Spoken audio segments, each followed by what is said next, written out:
Собираат смет, читаат во домери, косат трева и гранки, со дотраен и несоодветен алат, камиони без сервиси, заштитни маски и хате за опрема.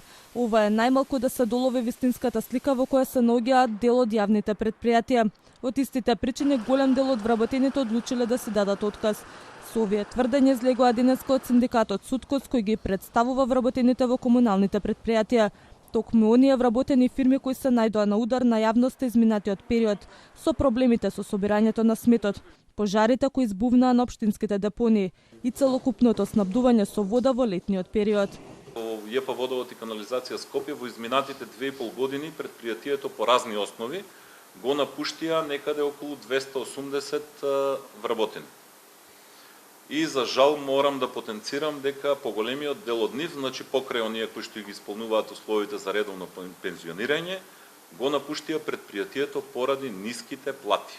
Паркови Зеленило Скопје бараме од работниците кои што значи се ангажираат, меѓутоа немаат соодветна опрема за работа. Значи најосновната работа за работниците од Паркови Зеленило се косилките, штиловите оние рачни косилки со кои што косат трева, и за жал недостасуваат. Комунална хигиена Скопје се соочуваме и гледаме дека има проблем со нередовно собирање на смет. Тоа не е поради неангажираност или неработењето на работниците, туку е заради немање на основното средство на работа, односно камиони со кои што би се собрал тој смет. Тонат во долгови, потука недостиг на кадар, опрема, ниски и нередовни плати. По некои мои информации, сите јавни комунални предпријатија на територија на град Скопје се во огромни долгови. Имаше во јавноста некои податоци, сега не би сакал да шпекулирам, меѓутоа она што јас го знам, Водовод има доста големи долгови, комунална, Паркови Зеленило, улици и патишта. Изминатите неколку месеци вработени од неколку предпријатија излегува на протест поради неисплата на плати работници во Флора Комилуна.